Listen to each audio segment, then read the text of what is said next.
Hola, hola, buenas. Ahora sí, día de lluvia, medio frío. Bueno,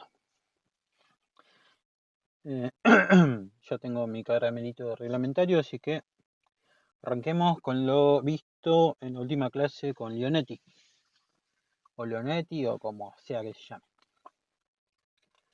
Em, bueno, el sistema judicial de nuestro país está organizado por la Constitución Nacional y las leyes complementarias. Su órgano supremo es la Corte Suprema de Justicia de la Nación, tal y como lo establece el artículo 108 de la Constitución.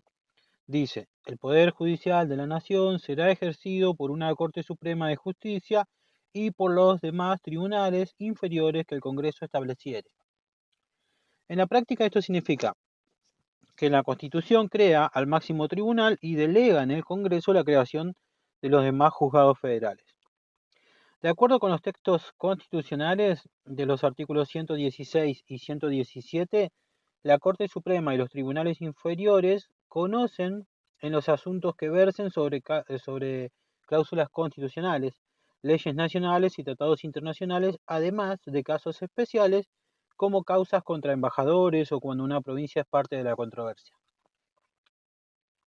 En particular, el artículo 117 de la Constitución dispone que los asuntos con embajadores, ministros o cónsules extranjeros y los que en alguna provincia fuera parte, los conoce la Corte en instancia originaria y exclusiva. En el día a día, la justicia nacional se divide en juzgados federales de primera instancia, sí, que son los juzgados de distrito, las cámaras federales de apelaciones y la propia Corte Suprema de Justicia, que es el tribunal de última instancia, salvo los casos excepcionales de competencia originaria del artículo 117 de la Constitución. Adicionalmente existen los tribunales provinciales, pero su funcionamiento es paralelo y separado, salvo en los casos donde interviene la Corte. Por ejemplo, en recursos extraordinarios federales, la Corte Suprema, con sus actuales 10 miembros, actúa como guardiana de la Constitución, interpreta las normas supremas y garantiza una supremacía sobre leyes inferiores. En otras palabras o palabras simples, la Corte Suprema es el último intérprete del orden constitucional y tiene que velar porque ninguna ley o acto jurisdiccional lo contravenga. Históricamente, la ley 48 de 1863, que es la Ley Orgánica de Justicia, estableció la jurisdicción y competencia de los tribunales nacionales y según esta ley, la Corte Suprema tiene competencia originaria en ciertos casos. Por ejemplo, causa entre provincias, contra diplomáticos, almirantazgo, etc. Mientras que los jueces de primera instancia conocen los demás asuntos federales. El Congreso, mediante leyes posteriores como la Ley 26.762 de procedimientos civiles y la Ley 24.767 de cooperación penal, fue adaptando y precisando estas competencias. Pero la Ley 48 sigue vigente en lo fundamental. En general, los juzgados federales conocen delitos federales, ¿sí? Terrorismo, narcotráfico, delitos contra el Estado, etc. Y causas civiles que involucren al Estado Nacional o a sus provincias según criterios territoriales o materiales. Asimismo, cada provincia tiene su propio tribunal superior, a veces llamado Suprema Corte Provincial, que actúa como última instancia dentro de esa jurisdicción. En casos que provienen de la justicia provincial ordinaria, solo excepcionalmente llega el caso a la Corte Nacional, a través del llamado recurso extraordinario federal que vamos a ver después. Bueno, en cuanto al funcionamiento interno de la Corte Suprema, los jueces conservan sus cargos mientras dure su buena conducta, según lo dicta el artículo 110 de la Constitución, y cobran salarios inmodificables en lo esencial. El propio órgano dicta su reglamento interno y tiene un consejo de la magistratura, según lo dicta el artículo 114 de la Constitución Nacional. Es encargado de proponer candidatos a jueces, administrar la burocracia judicial. Y en el caso reciente se habían destacado fallos de la Corte que resolvieron la composición de ese consejo, como por ejemplo el caso Rizzo de 2013 o el fallo del Colegio de Abogados, ¿sí? de 2021. En Rizo, la Corte declaró nulo el sistema de la ley del Ministerio Público Fiscal por no cumplir con la paridad de género, y en el Colegio de Abogados declaró inconstitucional la ley 2680 de 2015 en cuanto a la integración del Consejo de la Magistratura. Estos casos ilustran cómo la Corte Suprema, además de resolver juicios concretos, supervisa la validez de leyes orgánicas del Poder Judicial en relación con la Constitución. Bueno, la Corte Suprema tiene dos modos de intervención, ¿sí? Uno es la competencia originaria, que es cuando actúa de entrada sin pasar antes por otros tribunales, y derivada o apelativa, que es como instancia final después de los recursos. El artículo 117 de la Constitución Nacional enumera expresamente las competencias originarias: asuntos con diplomáticos extranjeros y aquellos en que una provincia es parte. En tales casos, la Corte Suprema de Justicia de la Nación actúa como tribunal de primera y única instancia. Todos los demás casos constitucionalmente asignados al orden federal suelen tramitar primero ante tribunales inferiores y solo llegan a la Corte por apelación. Esta apelación puede ser ordinaria cuando el Congreso la dispone para casos específicos o extraordinaria cuando se dan estrictos requisitos. En cualquiera de los casos, la Corte Suprema de Justicia de la Nación es el garante de la supremacía de la Constitución, porque es el último intérprete judicial. Un punto clave es que la Corte Suprema vela por la aplicación uniforme de la Constitución. Por eso establece doctrina, ¿sí?, que son principios orientadores, que las instancias inferiores tienen que seguir. Por ejemplo, en el fallo Fate de 1999, el juez Carlos Fate, ya de avanzada edad, cuestionó la obligación de jubilarse a los 75 años, alegando que esa edad no estaba fijada en la Constitución. La Corte, con distinta integración, no accedió a su demanda, sosteniendo que el régimen jubilatorio no contradecía la Constitución. Ese fallo, ¿sí? Fate, se cita como ejemplo de controversia constitucional, ya que en él se discute un supuesto derecho consagrado en la Constitución. La Corte interpretó en realidad que ese punto ya estaba resuelto por otra norma constitucional, que es la edad para ser senador, y no lo consideró debatible. En suma, el rol de la Corte es dar la última palabra sobre la validez de las normas, y en temas internos, como el régimen interno de sus miembros, estableció que corresponde acatar los límites legales vigentes. La Ley 48 de 1863 es la base orgánica de la justicia federal en nuestro país. Su artículo 14 es especialmente famoso porque establece los únicos 3 supuestos en los que se puede apelar a la Corte Suprema, ¿sí? Un caso originado en la justicia provincial, que se hace vía recurso extraordinario federal. Dichos supuestos, ¿sí?, que es el caso federal, son: 1. Que en el juicio se haya cuestionado la validez de una disposición de la Constitución Nacional. 2. Que se haya cuestionado la validez de una ley, decreto o autoridad provincial considerándola contraria a la Constitución, tratados o leyes nacionales.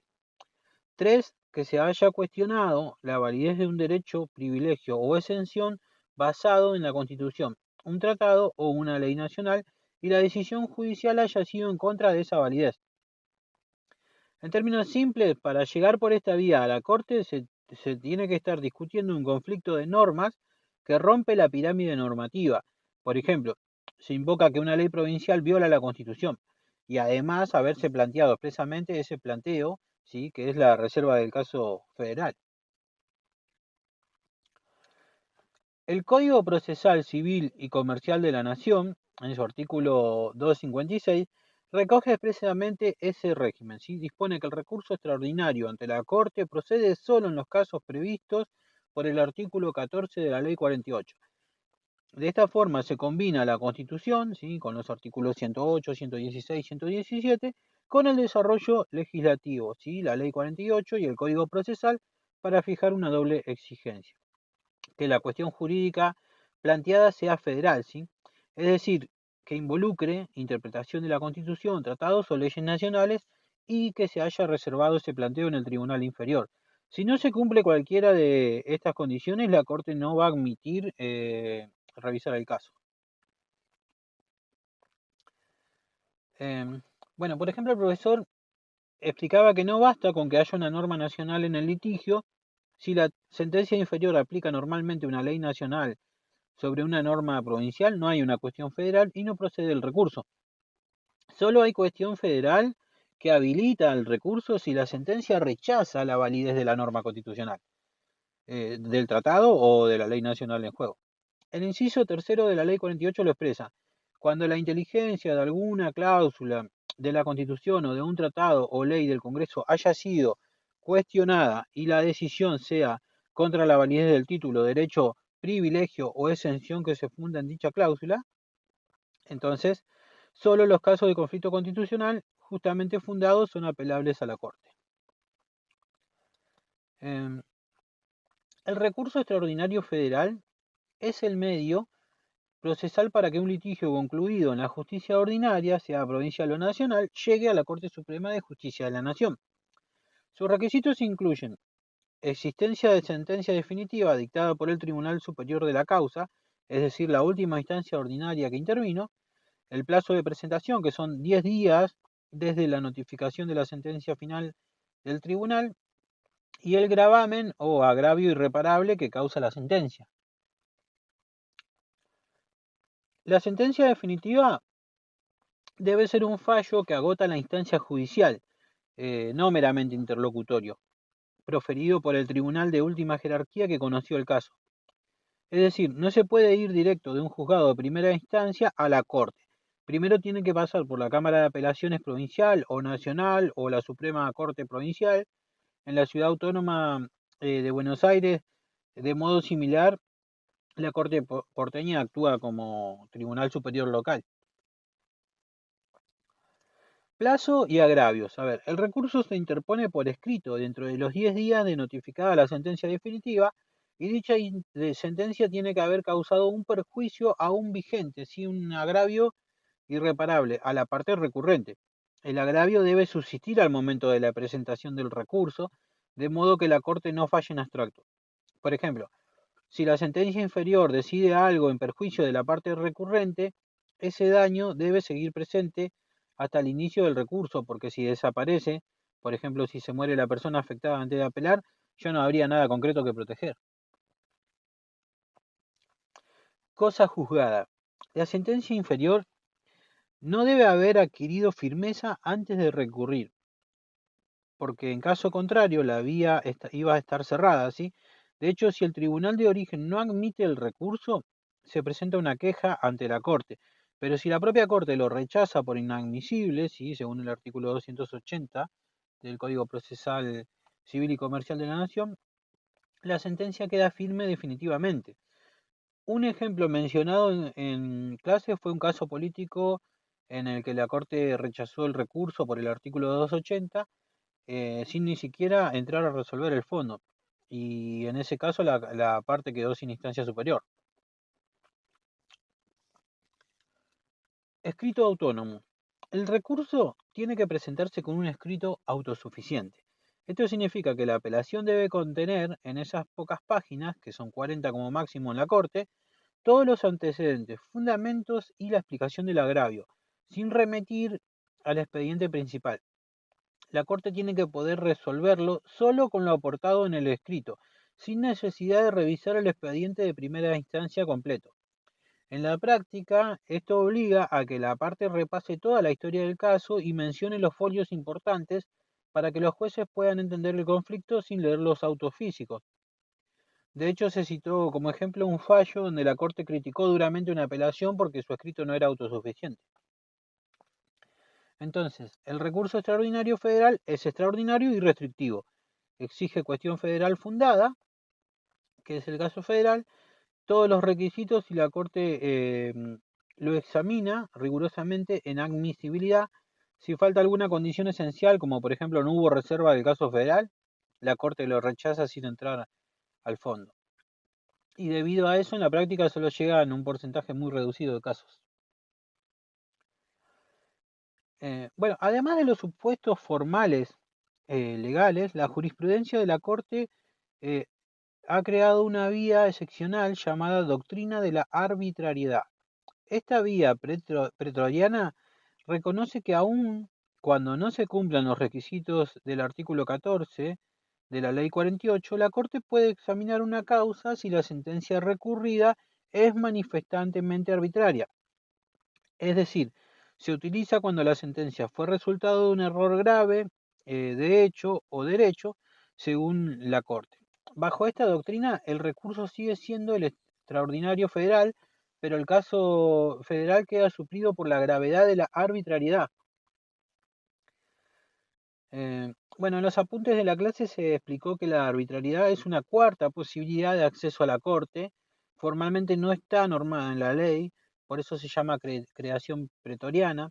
Básicamente, cuando un juez inferior dicta una sentencia ilógica, caprichosa o contraria a la ley de manera flagrante, el perjudicado puede reclamar ante la Corte que la resolución es arbitraria. En ese caso, aunque no se haya cuestionado específicamente una norma constitucional, se argumenta que el fallo vulnera derechos fundamentales. Por ejemplo, el debido proceso o igualdad y la propia Constitución, artículo 18, ningún habitante puede ser castigado sin juicio. La Corte admite estos recursos por arbitrariedad solo en casos extremadamente fundados, ¿sí? No existe un artículo explícito que lo autorice. En cambio, la doctrina, bueno, se fue formando por fallos de la Corte. Por ejemplo, se ha dicho que una sentencia es arbitraria si contiene hechos inventados, pruebas ignoradas deliberadamente o interpretación legal irrazonable. Aunque en la actualidad la Corte lo concede muy raramente, la posibilidad está prevista. La doctrina de la arbitrariedad es una forma extraordinaria de llegar a la Corte. En la práctica se usa solo como último recurso cuando todos los caminos convencionales fracasaron y se considera que el fallo de fondo es inaceptable desde el punto de vista del derecho. Em, Bueno, la cuestión federal es central en este sistema que la cuestión federal se plantee claramente en los tribunales inferiores. Al litigar ante un tribunal provincial se tiene que reservar la cuestión federal, es decir, indicar expresamente en la defensa o en la sentencia qué norma constitucional o federal se pone en duda. Si la reserva no se hace, no hay que judicializar en la Corte, si no hay un qué judicializar. En la clase, bueno, lo que se explicó fue que si una sentencia provincial aplica sin mayor discusión una ley nacional, no hay conflicto de normas y por lo tanto no hay una cuestión federal. Únicamente cuando la sentencia dicte algo contra una cláusula de la Constitución, un tratado o una ley nacional, debe advertirse. Estamos cuestionando la constitucionalidad de esa norma. Los casos del artículo 14, sí, ley 48, que con su reserva, ¿no?, equivalen a esos tres supuestos. Cuestionar la Constitución o la supremacía constitucional frente a una ley provincial o cuestionar un derecho consagrado en la Constitución. Solo así la Corte va a entender que existe conflicto de derecho que la involucra. Si la Corte después considera que la reserva fue incorrecta o que en verdad no había conflicto federal, va a rechazar el recurso. Por eso la argumentación en el recurso tiene que vincular la norma impugnada con la sentencia y demostrar cómo el fallo inferior quebranta el orden constitucional. Bueno, en las clases lo que se dijo fue que este requisito de reserva es absolutamente indispensable en estas tres hipótesis en donde necesitamos sí o sí haber hecho la reserva del caso federal. Sin ella la Corte ni siquiera toma el caso. Además, incluso planteada la cuestión federal, debe sostenerse durante todo el recurso, vincularse al agravio y al resultado del pleito. En resumen, entonces, la cuestión federal es el corazón del recurso extraordinario y sin ella no hay recurso. Bueno, pasando ahora a los procesos de extradición, es un procedimiento especial de cooperación judicial internacional. Hay dos modalidades, y la extradición activa. eh, un Estado, como puede ser nuestro país, o sea, el Estado argentino, pide a otro país la entrega de una persona, y la extradición pasiva es cuando otro Estado nos pide a nosotros entregar a una persona detenida acá. En ambos casos se siguen varias etapas. La etapa administrativa previa, sí, de la Cancillería, todo comienza con un pedido formal entre estados, el Poder Ejecutivo de nuestro país, a través del Ministerio de Justicia y Relaciones Exteriores, tramita la petición enviada o recibida, ¿sí? Por ejemplo, si nuestro país solicita un fugitivo a Brasil, la Cancillería va a formular el petitorio y si otro país solicita a Argentina, bueno, la Cancillería va a recibir esa solicitud. En esta fase solo se verifica formalmente que el pedido cumpla los requisitos básicos, o sea, tipo de delito, identificación, documentos. Es un filtro inicial para habilitar después la parte judicial. Una vez en la etapa judicial, sí, que están cumplidos ya los pasos administrativos, se abre un proceso judicial ante la justicia federal. Le va a corresponder al juzgado federal con competencia en el lugar donde se encuentre detenido el requerido. Ese juez tiene que analizar si se cumplen las condiciones de fondo para extraditar, la tipicidad del delito, la doble incriminación, el tiempo de prescripción, no estar pendiente de juicio acá, los derechos humanos, etc. Este juicio se sustancia de manera específica, ¿sí? En principio, de acuerdo a la ley 24.767 del 96 de cooperación penal. La persona detenida puede oponer excepciones, ¿sí? Por ejemplo, violación de condiciones del tratado de extradición. Si el juez considera que reúne requisitos, va a dictar la sentencia favorable a la extradición, si no la va a negar. Eh, El recurso a la Corte Suprema, bueno, lo particular es que la ley de cooperación prevé que la sentencia definitiva de extradición, tanto activa como pasiva, no puede apelarse ante una Cámara intermedia, sino que solamente va a proceder un recurso directo a la Corte Suprema de Justicia de la Nación. En la clase se explicaba que culminada la etapa judicial y finalizada en una sentencia definitiva, se tramita ante la justicia federal del lugar y puede ser apelada directamente por recurso extraordinario a la Corte Suprema de Justicia de la Nación. En otras palabras, ¿sí? En materia de extradición federal no existe una apelación normal, el recurso intermedio es suprimido y la Corte interviene inmediatamente después del juzgado de primera instancia. Eso refleja la importancia de estos casos en materia de relaciones internacionales y de eficiencia. Bueno, después viene la decisión del Poder Ejecutivo, ¿no? Que es finalmente la sentencia de la Corte Suprema. Si confirma la extradición, se convierte en cosa juzgada. La Corte notifica al Poder Ejecutivo que tiene que resolver en un plazo de 10 días si extradita o no a la persona. Y esta es una fase estrictamente administrativa, porque la decisión política de extraditar recae en el presidente de la Nación.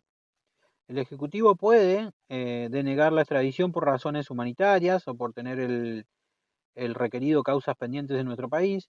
Por ejemplo, si la persona cometió delitos graves en nuestro país, se puede argumentar que primero tiene que terminarse ese juicio acá antes de poder extraditarla. Por el contrario, puede concederla para cumplir con obligaciones internacionales. En la clase, bueno, se había comentado, puede ser que no extradite porque tiene causas pendientes acá. Este fallo final del Ejecutivo no es un fallo judicial, sino una decisión política, pero tiene que basarse en las condiciones legales. Por ejemplo, violación de derechos fundamentales impediría la extradición.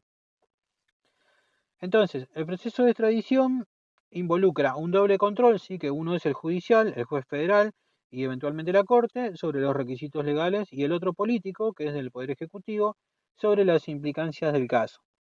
La ley 24.767 del 96 y los tratados vigentes como el Tratado Interamericano de Extradición de 1981 regulan los requisitos puntuales, ¿sí? Sobre doble incriminación, delito extraditable, prescripción, etc. Pero la estructura del trámite suele seguir el esquema administrativo judicial, eh, que es el eje perdón, sigue el esquema administrativo, judicial, ejecutivo, tal cual así como lo describimos, ¿sí? Eh, bueno, para ilustrar esos conceptos vamos a recordar los fallos de Rizzo, ¿sí? De 2013. Ese caso había versado sobre la forma de selección de los miembros del Ministerio Público Fiscal, de la Corte Suprema de Justicia. Se declaró inconstitucional la norma impugnada por no garantizar la paridad de género en el cargo de fiscal general. Y acá la Corte aplicó directamente los conceptos de Constitución. Artículo 75, inciso 22 sobre igualdad de género, a una ley orgánica interna. Es un ejemplo de la Corte corrigiendo una ley federal de la estructura judicial conforme a la Constitución.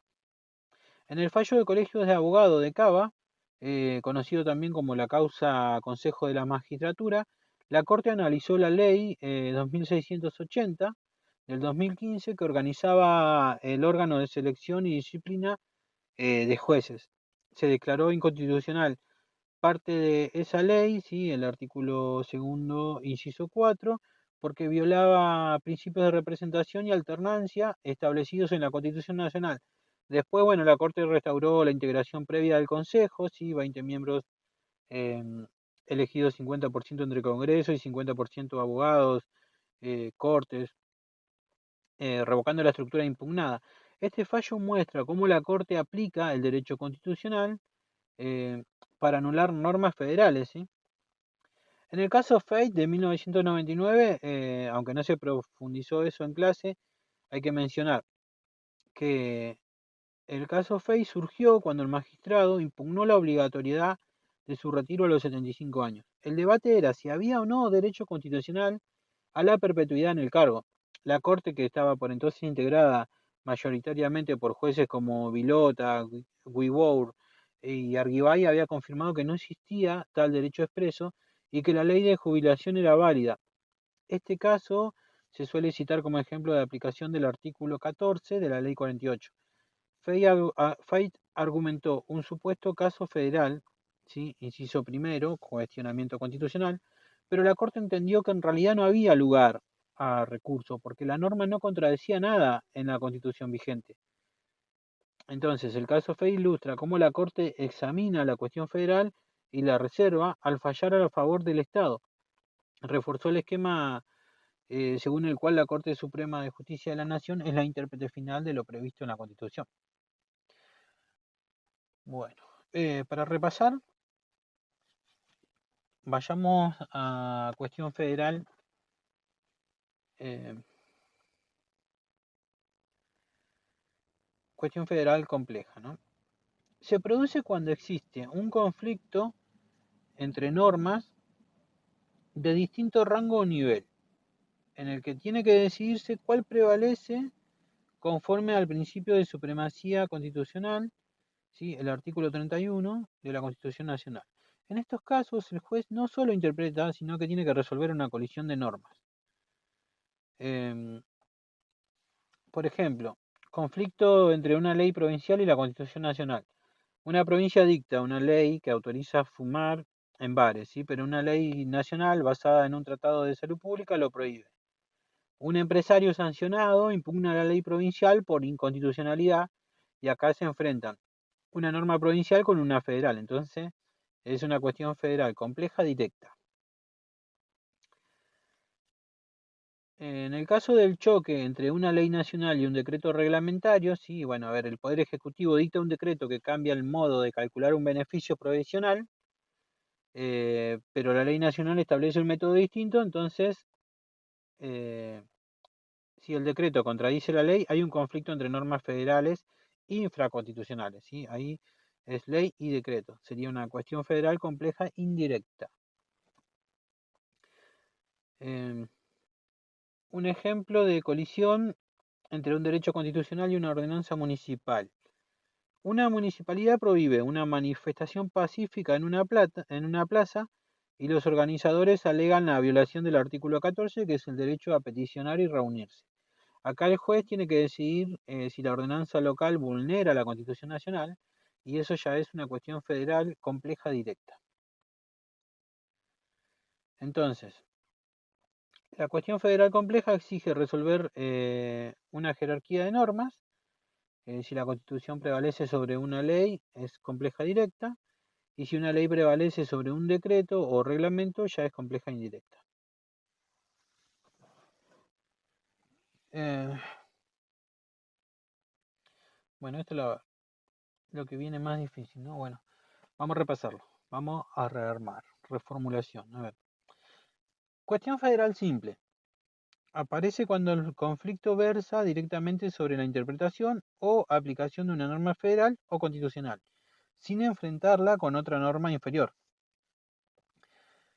En otras palabras, solo hay que interpretar una disposición federal y no compararla con otra. Ejemplo, bueno, un jubilado reclama que una ley nacional de seguridad social viola el artículo 14 bis de la Constitución, que es el derecho a una jubilación digna. Acá el juez tiene que interpretar el alcance del derecho constitucional y no hay colisión con otra norma, solo se discute qué significa una norma federal. Entonces la clave es la cuestión simple, es directa, pura y sin conflicto normativo. Lo que se le pide a la Corte es aclarar cómo debe entenderse una norma federal. Volvemos a la cuestión federal compleja. Surge cuando hay una colisión o conflicto entre normas de distinto nivel jerárquico, o cuando la validez de una depende de la compatibilidad con la otra. En este caso, el juez no solo interpreta una norma, sino que tiene que decidir cuál prevalece según la jerarquía normativa. El artículo 31 de la Constitución establece que la Constitución y las leyes nacionales y los tratados internacionales son la ley suprema de la nación.